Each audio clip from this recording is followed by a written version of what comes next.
Here is a green ink by 3 Oysters Black Moss. Let's jump straight to the end with my opinion on this ink.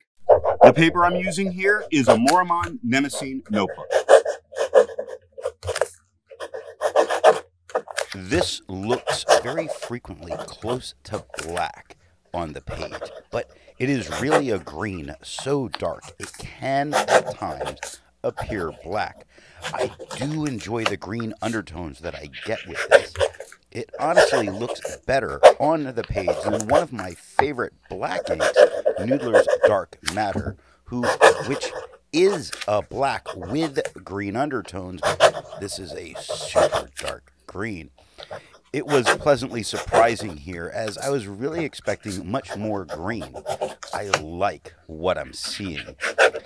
Yes, there's tone variation from a dark green to an almost black green, and yes, shading from a dark green to an almost black, but not quite black. I really like seeing this on the page. Super nice, and really right in my wheelhouse. The pen for today is a Visconti Homo sapien. All of the writing samples are done with a Platinum 3776 with a soft fine nib which writes rather dry, a Hero 7035 with a fine nib that writes wet, a Visconti Van Gogh with a medium nib and an average flow, a Lamy Safari with a broad nib that writes average. Now that we know my opinion on this ink, let's see how I got there, starting with the first writing sample done on Clairfontaine.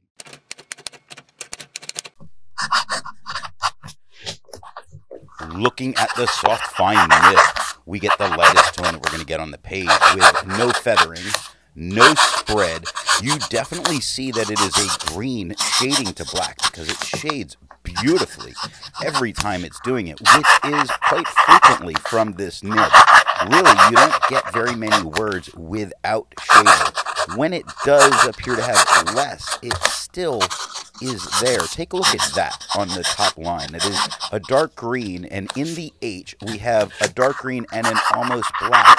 And the A comes just out of it enough where the bottom of the T is kind of green, maybe, but black across the cross of the T.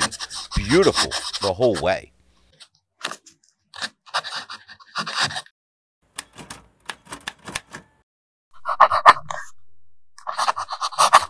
Looking at the wet fine nib, it is darker than it was with the soft fine. This is where we're getting that almost kind of appears black. We get no feather, we get no spread, we get a little bit of shading that's going on.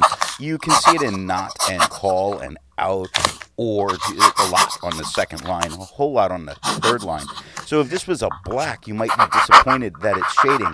It's a super dark green, and when it's a little bit lighter, you do see that green undertone really coming through.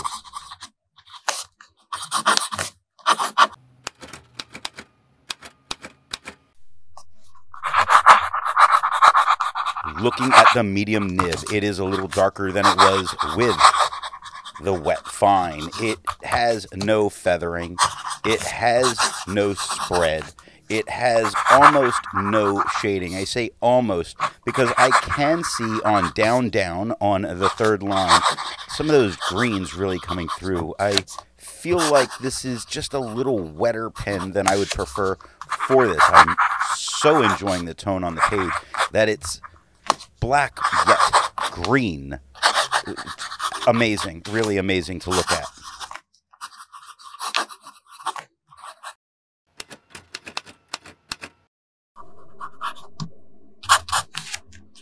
Looking at the broad nib, it is the same tone as the medium nib. We get no feather, we get no spread, we get nothing for shading at all. In fact, what we get here almost looks like a black.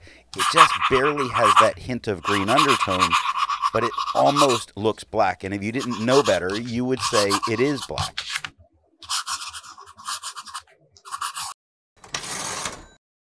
Looking at the back of the page, we get no bleeding and no ghosting. Like most inks, this one comes in a bottle. This is how the Pilot Custom 823 fits. And here is the Pelikan M1000. Here's the ink level when you can no longer fill a Lamy Safari. There's approximately 6 milliliters of ink left. The next writing sample is done in a Portage reporter's notebook.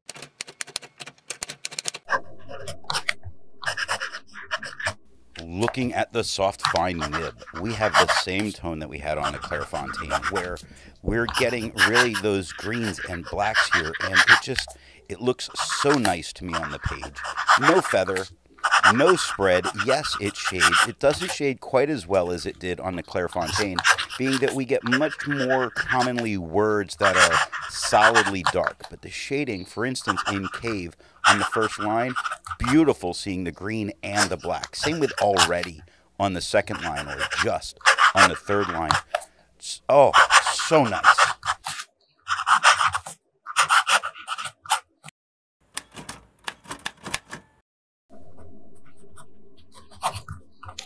Looking at the wet fine nib, it is darker than it was with the soft fine. We get no feathering, we get no spread, we get almost nothing for shading. Almost, because there's only a few spots that those green undertones really do come through.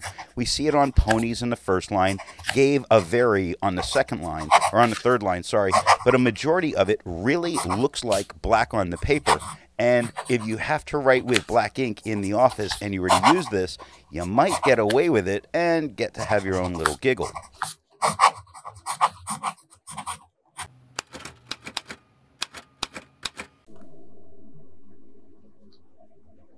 Looking at the medium nib, it is the same tone as the wet fine. We get no feathering, we get no spread, we get, again, almost no shading. Really, it looks black on the paper.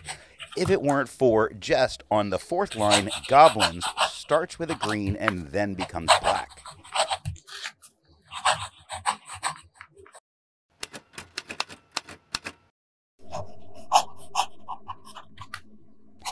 Looking at the broad nib, it is the same tone as the medium, the same tone as the Clairfontaine. We get no feathering, we get no spread, we get no shading. It looks like a black ink on this paper, and you probably couldn't convince someone that it actually is green.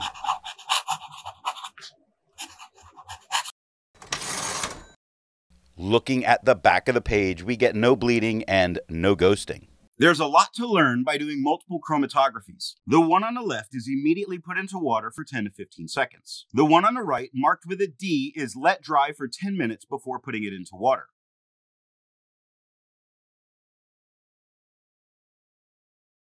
The next writing sample is done on a national brand Steno notebook.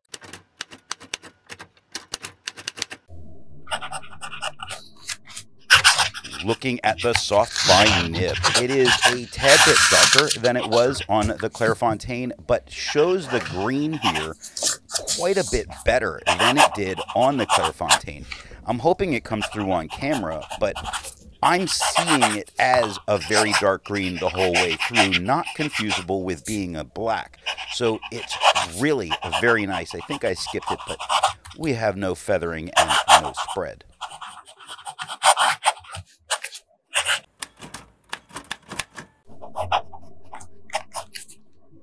Looking at the wet fine nib, it is darker than it was with the soft fine. Same tone, maybe a little bit, you know what, it's a little bit darker than it was on the Clairfontaine. Looking at the tone itself, it really is a super dark green and not black. And I don't think the camera is going to make a difference here. So you can take my word, but don't. It's so worth a try. We get no feather, no spread, no shading. Beautiful on the page. It's so dark a green that your eye does say it is that green, but you want to call it black.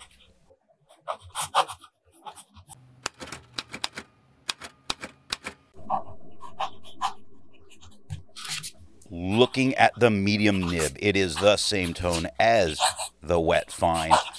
Same tone as the Clairfontaine, yet because of the tone of the paper, it is showing that it is a super dark green. It doesn't get confused with being a black, though it could be. It's just those fountain pen nerds out there do have an idea of inks are much more interesting than just a single tone. No feather, no spread, nothing for shading, solid tone the whole way.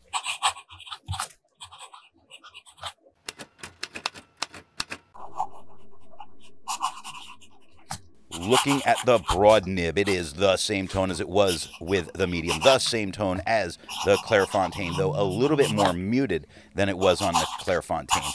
We do get a tiny bit of feathering that occurs on the word smell on the first line and crack on the third line. Not really anywhere else, just in those spots where I'm seeing it. No spread at all.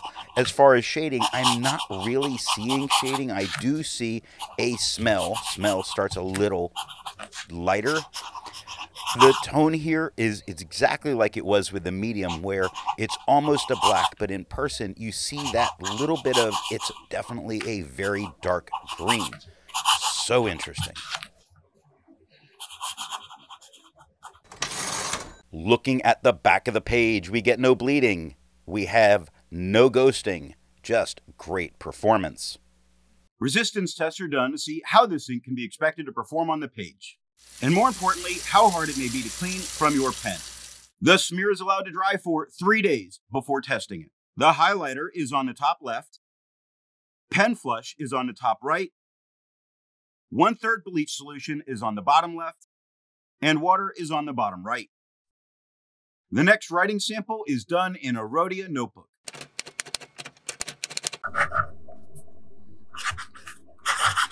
Looking at the soft fine nib, it is just a tad bit lighter than it was on the Clairefontaine. We get no feathering, we get no spread, we get shading the same way it did on the Clairefontaine, really doing an excellent job at it. We still really get a very dark green to almost black in the shading. Really beautiful on the paper. Love using this ink. I do wish I had this in a bottle, and I'm definitely going to have to consider it because, man, this is nice. Now, I already have a black that's kind of green, but I might need another.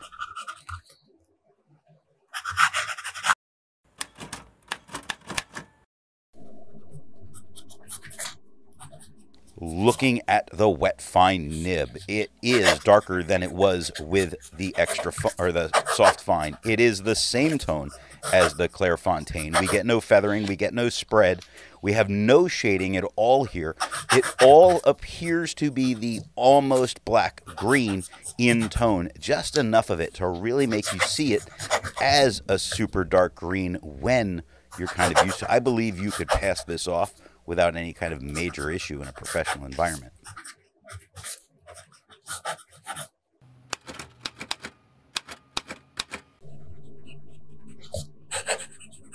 Looking at the medium nib, it is the tiniest bit darker than it was with the wet fine. Same tone as the Clairefontaine. We get no feathering, we get no spread, we have nothing for shading. We do have that little bit of green undertone coming through here. Super nice. I really like the fact that it could maybe pass as being a black, and yet it's not.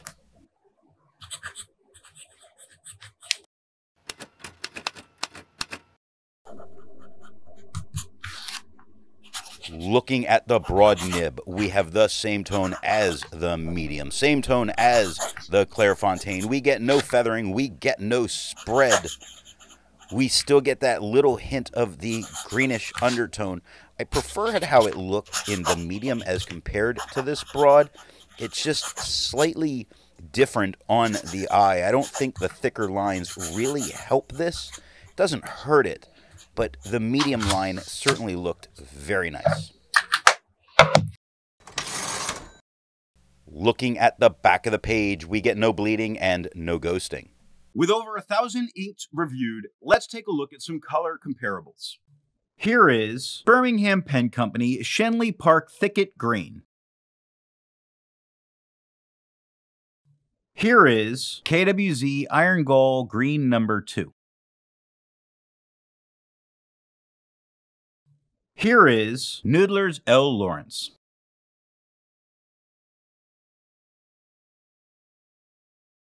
Here is Sailor Takaiwa Matsu. The next writing sample is done in a composition lab notebook.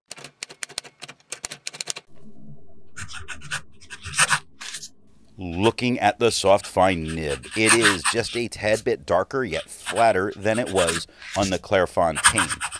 I get no feathering, no spread. I don't see the green undertone. It's kind of flattened out of there. It really looks kind of just like a muted black that's slightly off.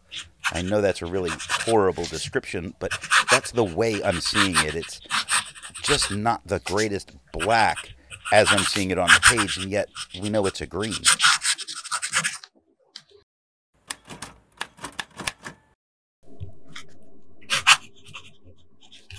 Looking at the wet fine nib, it is darker than it was with the soft fine, lighter than it was on the Clairfontaine. Flat tone, no hint of the green undertone at all, though this paper can sometimes eat up the shading, which is where it would go to. Really looks like a black ink on the paper, which could make it a very interesting ink to use because it looks nice here. With it looking really nice, it would be great to use for note-taking.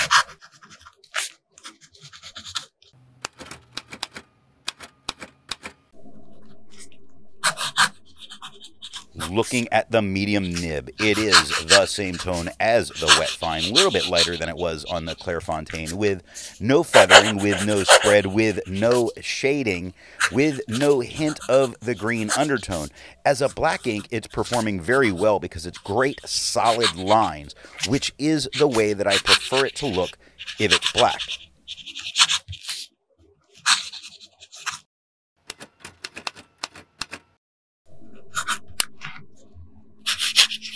Looking at the broad nib, it is the same tone as the medium, lighter than it was on the Clairfontaine.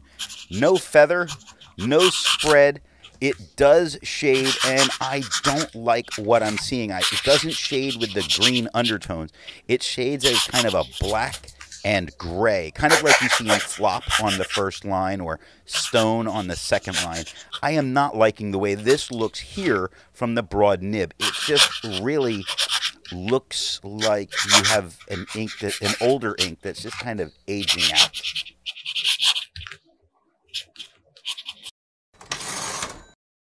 Looking at the back of the page, you see that we have no problem with ghosting and nothing bled through touching the page underneath.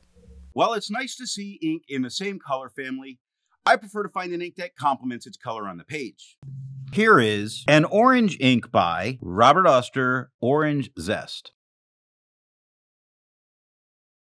Here is a purple ink by J.R.R. Poissier de Lume. Here is a black ink by Birmingham Pen Company, Allegheny Arsenal Gunpowder Black. Here is a red ink by Diamine Firestorm Red. The last writing sample is done on 20-pound copy paper.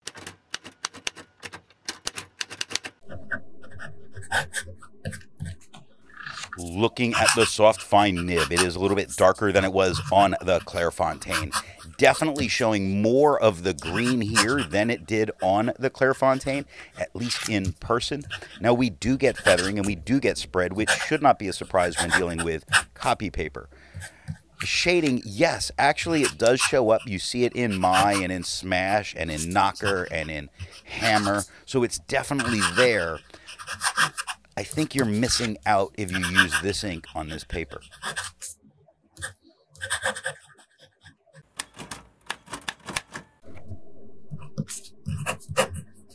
Looking at the wet fine nib, it is darker than it was with the soft fine. About as dark a tone as we had on the Clairfontaine, yet it definitely is a dark green and not a black here. So this is where it's really separating out and you see much more of the green undertone. It is a very nice dark green. Again, I'm hoping the camera can do this because sometimes they do have trouble with the subtle nuances in some of the inks, but we'll do our best in post. Yes, it feathers. Yes, it spreads. No, it does not shade. I think you're missing out, again, on the best aspects of this ink using copy paper.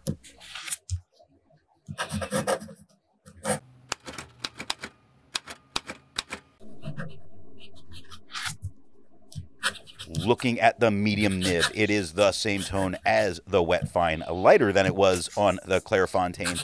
Same exact tone as the wet fine, as in it is still definitely that exact same dark green. It feathers fairly consistently. It spreads fairly consistently to about a broad. It doesn't shade. It doesn't look bad as a tone. I'm not going to beat the dead horse about using this paper. I'll try and stop that even in the future. But what I'm seeing when I look at this is very dark green. Maybe in the right light, somebody might think it's black, but no.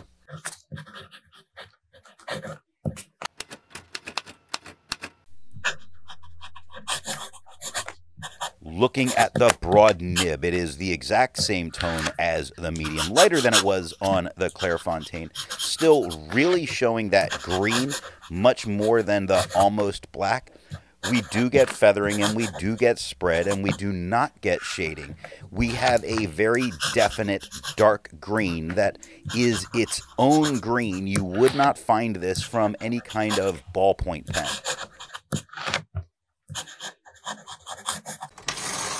Looking at the back of the page, or the page underneath, you see one spot with the broad that did bleed through touching the page underneath, but not a problem, not something that would stop you from using this ink. Seeing the back of the page, we have a ton of ghosting, meaning you probably couldn't write on the back and then still be able to read your notes on both sides. So what nib and pen do I think are going to give the best writing experience with this ink? The paper I'm using here is yellow Rhodia paper.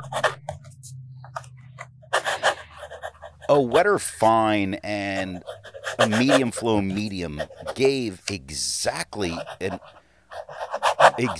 almost black, yet slightly green, that I'm enjoying so much and really want here.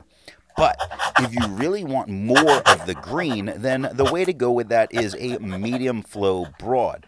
So there's a lot of options that you're getting out of the nibs, and it's going to be important to kind of experiment a little bit, which is always tough for people to do, getting samples.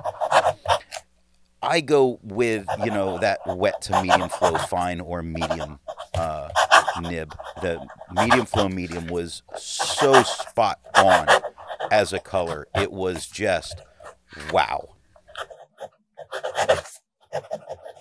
I hope you got something out of this video, and if you're not subscribed, I would invite you to do so now.